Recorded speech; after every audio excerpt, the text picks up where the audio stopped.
Saudara, Universitas Gadjah Mada memastikan telah menonaktifkan status Kristiano Tarigan sebagai mahasiswa Fakultas Ekonomi Bisnis. Tak hanya itu, pihak kampus juga membentuk tim komite etik menentukan sanksi akademik terhadap Kristiano Tarigan, penabrak mahasiswa Fakultas Hukum UGM, Argo Eriko.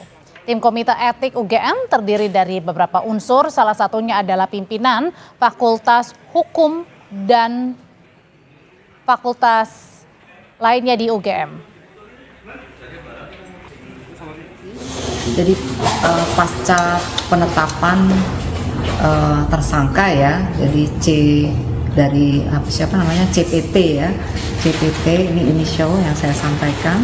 Jadi kita sudah melakukan apa yang dilakukan, nonaktivasi dari status kemahasiswaan yang bersangkutan, akan melakukan semacam sanksi akademik.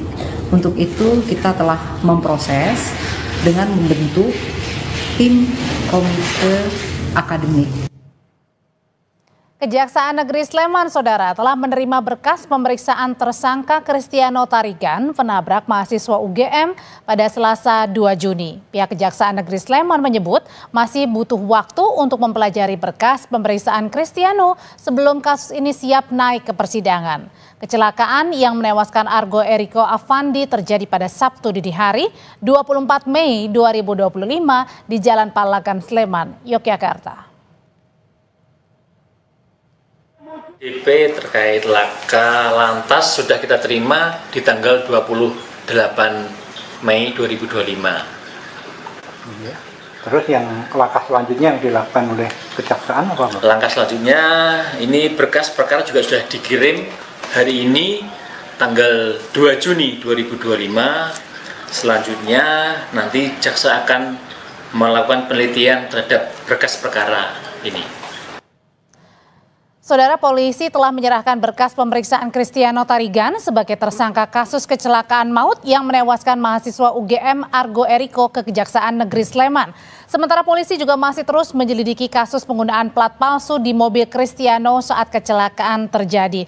Kita bahas lengkapnya bersama kuasa hukum keluarga Argo, Wasingatu Zakia. Bu Zaki, Mbak Zaki, selamat sore. Selamat sore Mbak Audrey. Mbak Zaki, untuk awal dulu kami ingin mengetahui apakah hari ini ada pemeriksaan lanjutan dari polisi untuk pihak keluarga Argo, Bu, terkait dengan penetapan tersangka Kristiano? Ya, sejak kemarin kami sudah menerima hasil limpahan dari kepolisian ke kejaksaan. Kami sudah menerima berkasnya juga. Dan hari ini kami mengadakan pertemuan dengan Kasat Lantas. Dan saya kira semuanya memperjelas apa yang terjadi, mulai dari soal penabrakan sampai kemudian soal penggantian nomor.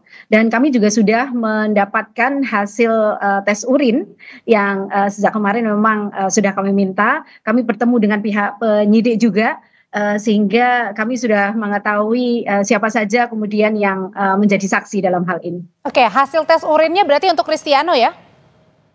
Hasil tes urin, iya, betul. Oke, hasilnya apa, dan kalau dengan kasus pemalsuan plat nomor ini sejauh ini yang dikatakan polisi apa, Bu, untuk perkembangan terbarunya? Ya, kalau hasil tes urin sesuai dengan apa yang disampaikan, jadi hasil tes urin itu adalah hasil dari dokter ya. Jadi saya coba baca, semuanya negatif, jadi memang tidak ada pengaruh, dan ini semua kayak kita juga tidak bisa mengintervensi, siapapun tidak bisa mengintervensi. Hasilnya ini dari Rumah Sakit Umum Daerah Sleman. Hasil sudah kami terima, dan saya kira ini menjadi fix apa yang sebenarnya saat itu terjadi gitu. Tapi memang kami masih meminta proses berikutnya, karena memang belum ada keterangan dari bukti terkait peristiwa yang dilakukan sebelumnya, seperti di Bilyat itu sebenarnya apa yang dikonsumsi. Kami memang masih terus menerus mencari tahu soal itu, dan kebetulan kami tim mahasiswa itu cukup responsif untuk memberikan kebutuhan-kebutuhan seperti itu. Jadi ada teman-teman mahasiswa yang memang temannya korban itu relatif responsif untuk mencari beberapa bukti yang tentu akan kami serahkan kepada kepolisian. Nah, selanjutnya terkait plat nomor ya, Pak Audrey. Ya, terkait dengan plat nomor, tadi kami juga sudah melihat bahwa barang bukti sudah berada di Polresta Sleman. Jadi barang bukti semuanya sudah ada di sana, baik mobil BMW, mobil CR-V maupun korban sepeda motor. Dan dari sana saya kira kita bisa memperlihatkan juga bahwa prosesnya ini dipisah.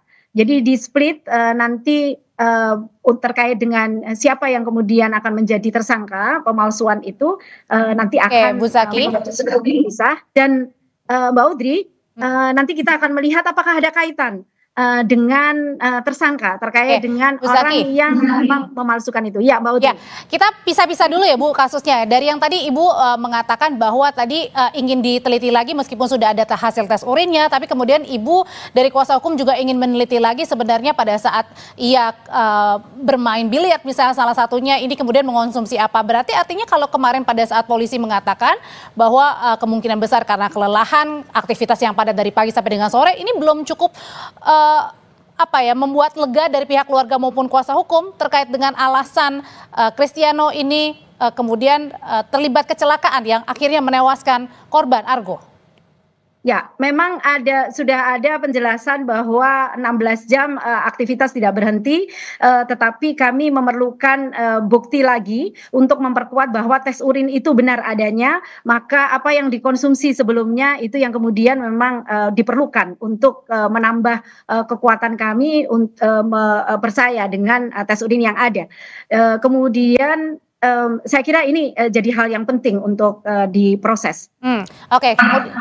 Kemudian kita bergeser ke kasus pemalsuan plat nomor ya. Kan ini beberapa saksi masih diperiksa, belum ada penetapan tersangka. Dari yang Ibu sebagai kuasa hukum menilainya seperti apa Bu? Padahal kan sudah ada bukti, ada kasus pemalsuan plat nomornya, tapi hingga kini belum ada penetapan tersangka. Ya, saya kira kepolisian memang hati-hati untuk menerapkan pasal sehingga unsur-unsurnya sangat kuat, dan apakah ini ada kaitannya dengan peristiwa itu ataukah memang orang yang memang tidak terkait langsung. Hal-hal seperti itulah yang kemudian polisi memang saya akui ini sedang berhati-hati dalam urusan ini. Kita tunggu bagaimana hasil kepolisian. Berhati-hatinya dalam hal apa Bu kalau yang Ibu lihat sendiri? Ya, kehati-hatiannya dalam menerapkan pasal apa sebenarnya yang akan disangkakan kepada pengganti nomor ini, itu satu. Yang kedua, kemudian apakah ada keterkaitan antara pengganti nomor ini dengan pihak tersangka.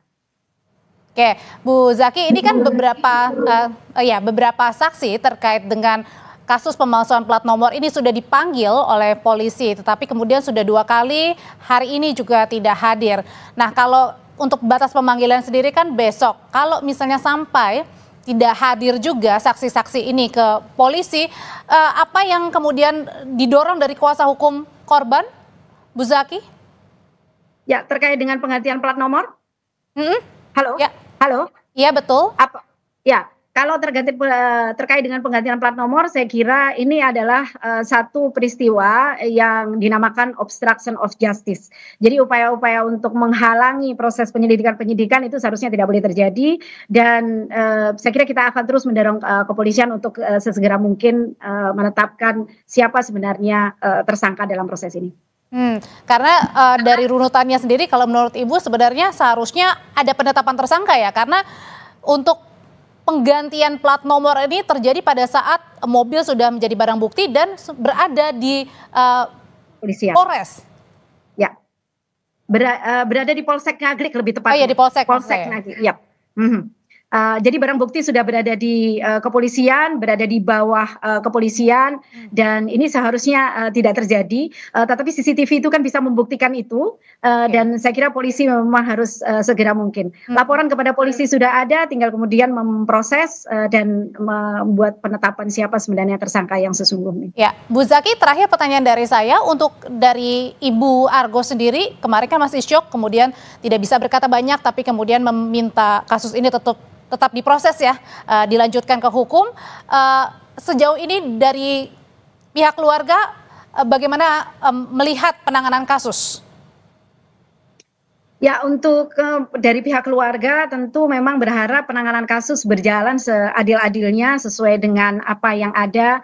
Jadi saksi-saksi semuanya sudah dipanggil. Untuk kasus kecelakaannya sendiri 6 saksi sudah dipanggil dan saya kira itu sudah pemberkasan semuanya, sudah dilimpahkan ke kejaksaan dan kemudian keluarga korban sendiri meminta masih perlu untuk menenangkan diri dan mohon kepada semua pihak untuk tidak menghubungi pihak keluarga karena bagaimanapun juga persoalan trauma ini tidak cukup sehari 2 hari selesai, 1 minggu 2 minggu selesai dan saya kira semua pihak perlu menahan diri terlebih dahulu sampai kemudian keluarga korban siap untuk berkomunikasi dengan lebih banyak pihak. Kuasa hukum keluarga Argo, terima kasih Bu Wasingatu Zakia sudah berbagi informasi paling baru mengenai penanganan kasus yang akhirnya menewaskan Argo mahasiswa UGM dalam kecelakaan. Sama-sama Mbak Utri. Saudara, kita ke informasi berikutnya, masih dari kasus hukum.